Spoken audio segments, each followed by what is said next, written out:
Hello and welcome. This is Cheryl. Thank you so much for joining me today. In this video, I'm sharing some simple ink techniques that pop on black and white. One of my favorite things to do is use just black and white cardstock and basically let the ink add the color.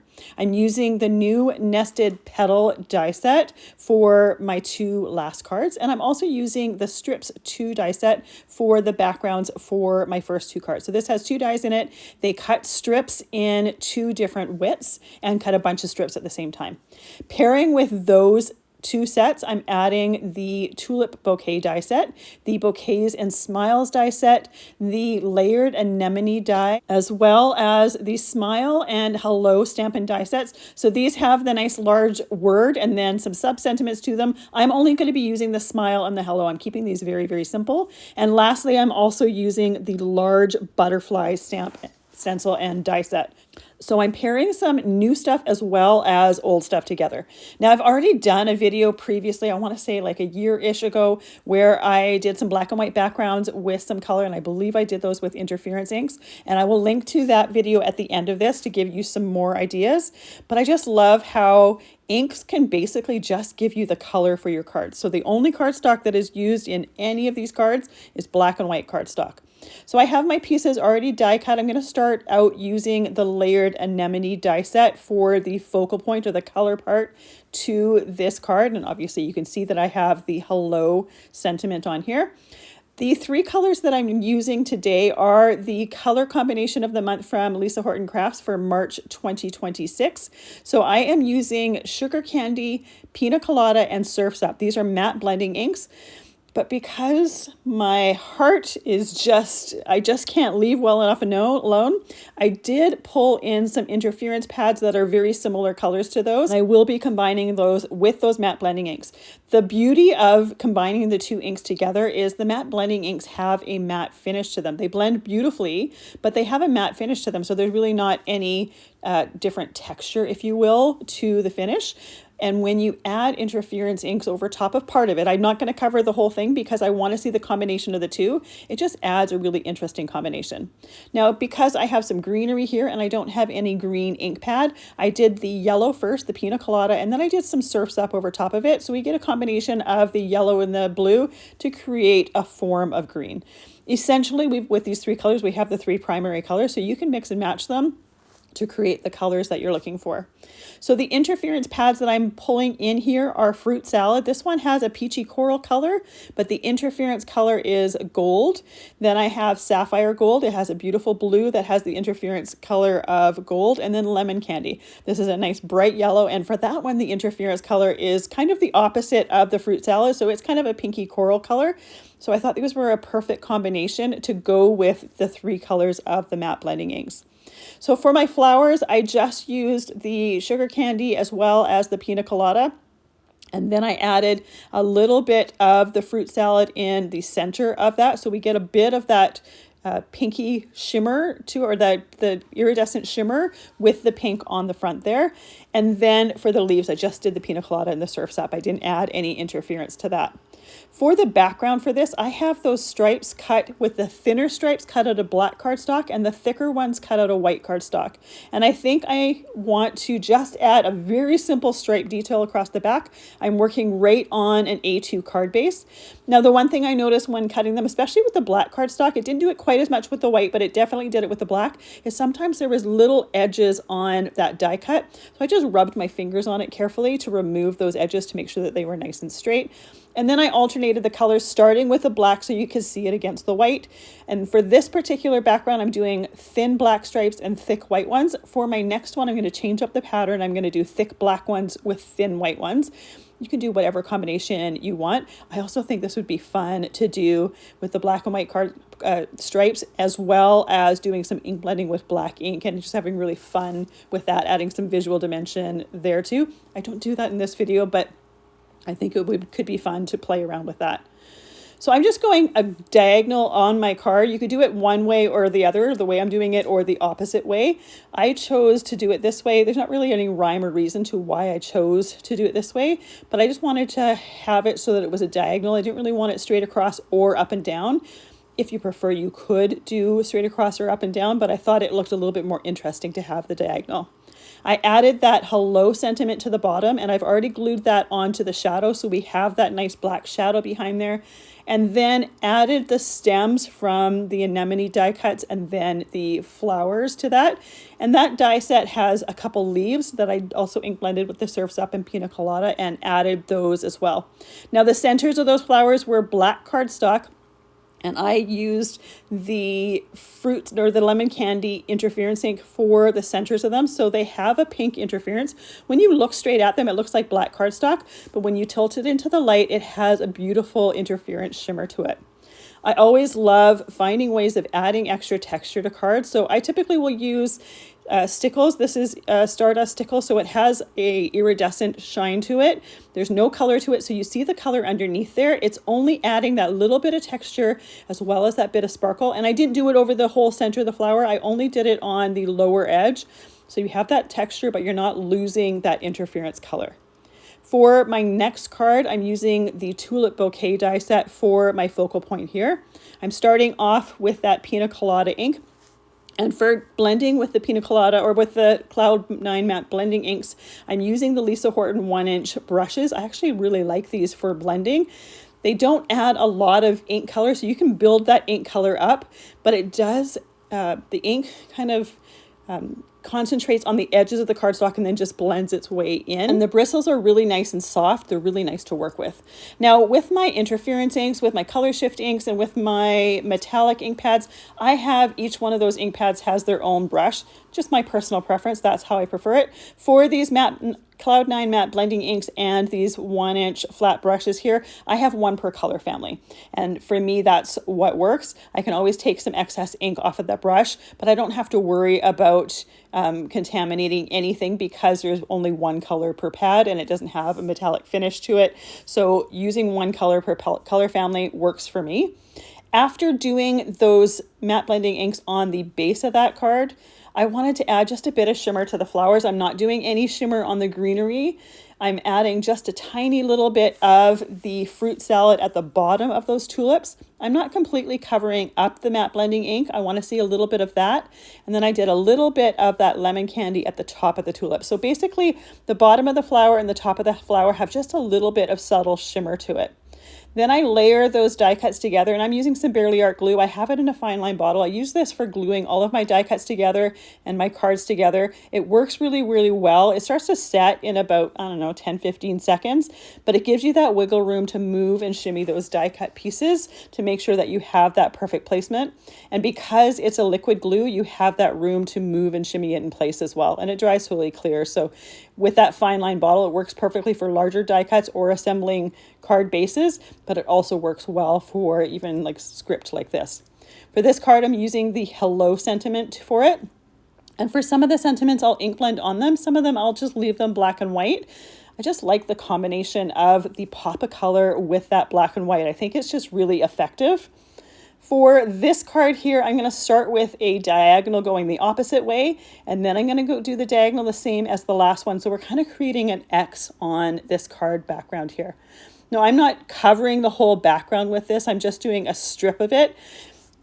In all honesty, I prefer the first background over this one, but I just had to see how it was going to look. I think this one, for me, would have been a little bit more effective if I knew where I was going to end and I could cut the other strips down so it was more of a V than, say, an X. But again, sometimes you don't know how, you have an idea how it's going to look in your head, but until you actually see it, you don't know whether it's going to work or not. I love this card. I like this background, but I prefer just the diagonal stripe across. I think it's just a little bit more simple, and it just makes the card a little bit less complicated, if you will. So just like last time, I am alternating between the thin white stripes and the thick black ones. Well, basically opposite of that last time, because the last time, or the last card, was thin black and thick white. I wanted this one to be different from this. So this one definitely has a bolder look to it because those black stripes are thicker and because the white stripes are thinner. And I just thought I would do the combination of the thin and thick stripes just to give it a little bit more visual interest. But you could also do all your stripes the same thickness if you want. That way you would have the same heaviness, if you will, between those two colors. So I'm just going to continue till I have run out of black strips. And I think this is going to be my last black strip, if you will, or black X, if you will. I think there's only one left after this. I'll save all those strips in with that die set so that next time I go to use it, if there's some strips already made that I want to use, I can do that. Now, I opted to just do black and white with these strips, as well as with the nested petal dies for my next card. These would look fabulous with colors as well, or just do them in white and then ink blend colors on them and have kind of a rainbow type look on the background. But because I knew I wanted to have die cuts on the front of them with color, I didn't want the backgrounds competing with that. I wanted the backgrounds to be very simple, and I thought the black and white stripes were effective in that way for that. So once I have those done, I trim off the excess, and I find it easier to trim off the excess afterwards. It made it just much easier than to try trim them while I was doing them. I decided whether I wanted my hello at the top or at the bottom. So for this card, I ended up deciding to do it at the top. I wanted the heads of those tulips to be right on the black stripes. I thought that was going to make those colors pop just a little bit more than them being on the white cardstock. So I glued them and placed them so that those heads of the tulips are on the black, and then placed it so that the center one was center of the card, and then the other two were kind of evenly spaced on the other side. Once I have those tulips down, I can start adding the leaves. Now for the leaves, I used the Pina Colada ink and then just did some of the Surf's Up from the bottom up. So I am trying to make sure to remember to put the blue side, or the side that's a bit darker, towards the bottom. I definitely realized that I made a mistake with the center tulip. I got the blue towards the top. I think this is something that I probably was the only one that would have noticed it. I tried to lift that tulip up, but that glue had already started setting, and I didn't really want to rip anything up, and I didn't think it ruined the card in any way. It's just I had intended for the darker side to be closer towards the bottom. So this is the final result, and I think the pop of color from those heads of the tulips is really effective on that background. So the next two cards are going to be using the nested petal die set. And for both of those backgrounds, I'm going to be alternating black and white as well, and then using white and black die cuts for the front and coloring them with those inks. So if you've never seen interference inks before, they're one of my favorite inks to use, and that's because they're like magic in a pad. And one of my favorite ways of using them is with black ink on white cardstock. The interference inks are like two pads in one. They have one look that goes on white or light cardstock and a completely different color that is on black or dark cardstock, and that's why on the front of the pads you see two colors. The color on the left is the color that shows up on the white or light cardstock, and the color on the right is the color that shows up on the black cardstock. I have a whole playlist with color or with interference inks. If you want to see some of the ways that I use them, I use them quite a lot.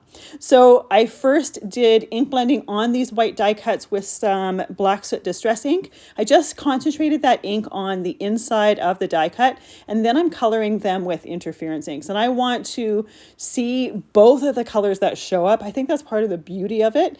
Now, when you look at this, you see dark or black in the middle, but when you tilt it into the light, then you see that interference color show up. When it comes to those black die cuts to the right there, I used the fruit salad. So that's the color, that's the one that shows up as like a pinky coral on white or light cardstock, but gold on black cardstock. So you don't see it on the black there, but when you tilt it into the light, you get that little bit of the pinky coral color. So it's just like magic working with them and seeing the different colors that show up there. It's one of my favorite things to do. And I also love that even on that white or light cardstock, you see the color, but you tilt it into the light and you see the shimmer that you normally see on the black or dark. So that's one of the reasons why I call them magic. I also love that they have that shimmer. It gives your die cuts little bit of a different texture and a different shine, and I love them in combination with different inks or different cardstocks to see the contrast of those finishes. So for that sentiment, this one I'm doing the smile sentiment. I used that fruit salad on the top. I used the sapphire gold on the bottom. I used the sapphire gold for the leaves for this and the fruit salad for the flowers, and then use that lemon candy for the inside of those flowers, the little black die cuts there. For this card here, I'm using the nested petal die for some of the background detail, but I also thought it would be fun because it's an interesting shape to create an interesting shaped card. Now I'm just cutting this out of the front of the card, so the back of the card is going to be the regular A2 rectangle, but the front of it is just going to have that top right corner cut off because of that die. So I am tilting it into the die or in the die cutter so that I'm not cutting that bottom of the card. I'll be cutting a little bit, and you can see here I'm fixing that bottom because it did cut into that just a tiny little bit. But in general, I just have a more interesting card front because of that. Like I said, you could cut into both of them and have that curve on both the front and the back.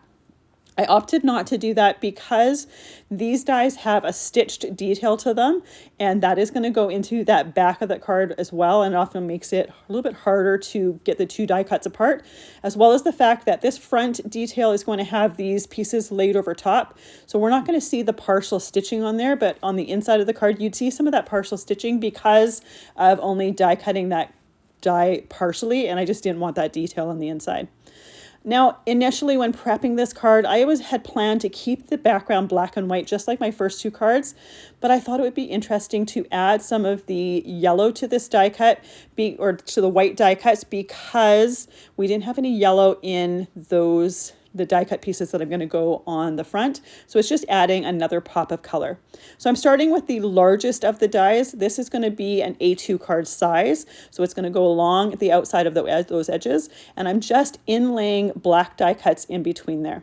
Now, I opted to do it this way because I wanted to see a combination of the black and, in this case now, yellow. It was going to be black and white. You can, if you want, use half the die cuts. They only use the black die cuts and just kind of center them. But I thought the inlay part just gave it a little bit more of an interesting background detail. So I started with the largest size. That way, when I get to the middle, I'm going to have it in the perfect spot. If you start in the middle and work your way out, there's a chance that you're not going to have your die cut centered properly. You'll have a piece going off of the edge. So this is really the best way to do it. It's also really easy to inlay those pieces. Now, when I die cut the black cardstock and the white cardstock, I die cut them together. I had the two pieces together. It only die cuts through one of the layers, but it places an indent in those dies. So I knew exactly where to place those dies to die cut them with the other color. Just a little hint. You don't necessarily have to do that way. You could tape them so that they were all in even intervals. I just found this was the easiest way to do it. Now, once I had this background together, I opted to put some of the surfs up on top of that yellow to change the color a little bit, just on the top and right side. Just to give it a little bit more color. Yellow is my least favorite color. So when I'm working with it, I don't necessarily love the things that happen because it's not a color that I enjoy. In my opinion, the only place that yellow should be is in the sky. So I know that when creating, especially with florals, it's nice to have a pop of yellow in there. I just didn't like as much how much there was. And even though these die cuts were going to cover a good portion of it, I thought I'd just incorporate some of that blue in that background there. So I just put it on that sticky mat or the tacky mat and then added a bit of that blue. I could have also added a bit of the sugar candy, or instead added a bit of the sugar candy, but I decided just to do the blue to complement the blue leaves that I have on this one here. Now, once I have those flowers and the leaves in place, I can add my smile sentiment. Now, when I put those leaves down, as well as the flowers, I use my fingers to curve the petals as well as the leaves. It's going to give it some natural dimension and natural curve to it. You could, if you want, to put foam pop dots underneath there to support that, because if you put this in a flat envelope just like this, it is going to flatten out because there's no support for that curve underneath there. But I just think it gives a little bit more interesting dimension to the card front. Now, once again, I'm using a little bit of stickles. I used a touch in the center of the flowers, and then after that decided to add it over the top layer of that smile sentiment. Again, it's just going to add that bit of sparkle and that bit of texture. You can see the color that was ink blended on it right underneath it, so it didn't cover any of that color up.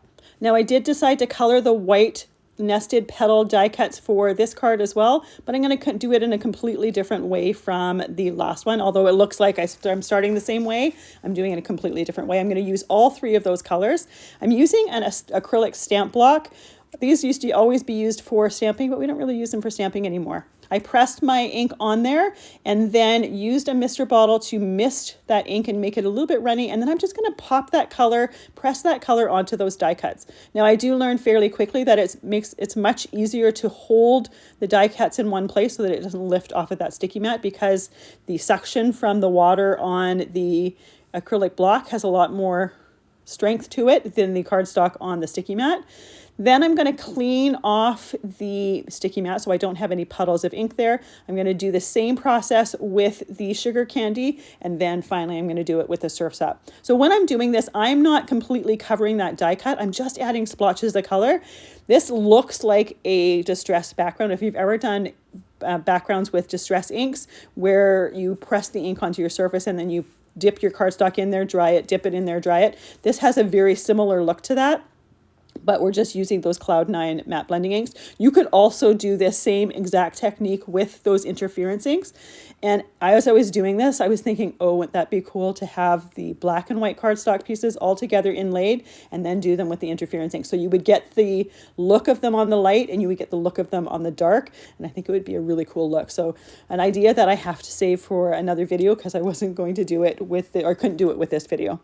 For the focal point for this card, I'm using that large butterfly stamp, stencil, and die set. I'm really only using the stencil and one of the dies. I put the first stencil with the stencils here. There's two different stencils. One has just the outside text or outline, the simple outline, and then the one layer has the inner detail. So for the inner detail here, I used the black soot distress ink on the inside part of the butterfly, the hickory smoke distress ink on the outside part of the butterfly, and then I changed my stencils up so I have just the outline, and I'm going to go over it with those interference inks. So I'm going to start with the blue in the center. This one's the sapphire gold. So anywhere on the white cardstock, it's going to show up as the blue, the sapphire color, but when you look at it on the black cardstock, when you tilt it into the light, you're going to see more of that gold color. Then I'm using the fruit salad, and I'm doing a combination of all three colors. I thought it would be nice with the butterfly wings to have all three colors on there. So I'm doing that fruit salad almost to the outside edge. I want that outside edge to be the lemon candy. I want just a little border of that lemon color around the outside. When I'm doing it though, I am blending over the other color. So I'm getting a combination of that fruit salad and lemon candy between those two colors. And then between the fruit salad and sapphire gold, I'm getting a combination of those two colors between them. I just thought this was just a beautiful way to use all of those colors on the butterfly. One of the dies to die cut the outside, the outer parts of the butterfly. There's two different dies in the set, one that cuts the outer part and one that cuts in all the inner detail. So I only wanted the outline to it so that we would have an element on the front of the card. Then I put it back on my tacky mat and I put that detailed stencil right on top of those interference inks. Though the detailed stencil is the one that I used first with the black and the hickory smoke distress oxa or distress inks. Now I'm adding a little bit of Moon Dust Stickles glitter gel. I'm not putting it over the entire thing. I'm just concentrating it on the outer edges of those detailed openings and then on the inside. So we're going to have some areas that have that Stickles glitter gel and some areas that don't. So we see some of those interference inks, some dimensional layers with the glitter from the Stickles glitter gel. It's just going to make the die cut a little bit more interesting.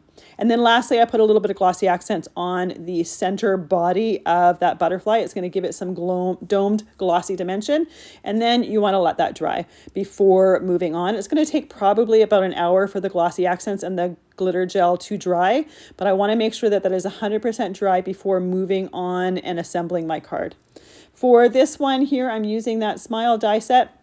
So I have the shadow layer here that I'm die cut or that I'm ink blending. I start with the Surf's Up matte blending ink and then I do this sugar candy on the top. So we have a combination of those two colors there, and then add the Smile, the upper layer to it. And then I'll have all of the pieces to assemble my card once they're all dry. Now, as I mentioned before, the Smile and the Hello sets that I'm using for the main sentiment here, they have stamps that are in those sets. So you can use, if you want to do some sub-sentiments, they have stamps that have a coordinating die to them. So they're really great to use, easy to use. I opted to just do the simple word on there, but if you want to have a sub-sentiment with it, you can absolutely use those stamps and die cut them out. And those too, anytime I have leftovers of those, I put them in a Ziploc bag with my stamp and die set so that next time I go to create, I have some pieces ready to go that might work on my future cards. And if I'm looking for those sub-sentiments, it's much easier to look for them right with that stamp and die set than have them organized elsewhere. So for this card here, I'm starting with the black nested petal die cut for the outer layer, and then I will inlay all of those other pieces that we did that ink smooshing, if you will, on it. So we're going to have the boldness of the black, and then we have the mixed media distress background-ish style with all of those colors in the background. But because that ink was diluted with water before smushing it, it's a lighter color, it's a lighter tone to it. So we're easily going to be able to see the colors from the butterfly right on top of it. It's going to be a little bit more bolder, a little bit more bright, as well as the fact that those were done in interference ink. So they're also going to have that beautiful shine to it. So just like the last card, I started with the outer layers and then I'm working my way in so that I know when I get to the center, I have everything positioned properly. With those inks, or with those layers that I did the ink on, they just wanted to lift up on me because this is cardstock that really isn't meant for water technique, so it did warp a little bit. So as I'm doing it, I'm using my acrylic block and just putting it on those pieces to hold them down nice and flat while it's drying. That way the cardstock has good contact, and it only takes a few seconds, and that cardstock is, or that glue has grabbed it enough so that it can hold it down. But it's an easier way than holding those die cuts down and waiting for them to dry as you're creating. That would take much longer. So once we have all of those pieces in there ready to go, I'm going to add my butterfly and my smile. And just like my flowers from the last card, I like to use my fingers to curve butterfly wings when I use them as embellishments on my card. And again, you can put foam pop dots on there if you want to give them something to support them. If I were to put this in an envelope like this, it would flatten out. But if you put some foam pop dots behind there, that would help hold up some of that dimension there. So I put the glue in the center of that butterfly and then let that dry totally. And here is our finished card. So we have that color in that background, but it's a lot more subtle than the color on the smile die cut as well as the butterflies. And again, you could leave it just white. If you wanted to have just that black and white background, you absolutely can do that as well. But I do really quite like it with the color. So try it both ways, see which you prefer. I love the combination though of using the black and whites with it, and I think having that pop of color on that black and white is really quite effective. Then we have our hello card with the tulips with those stripe details on the back, as well as our very first one, which was the anemones with those stripes along the diagonal on the back as well.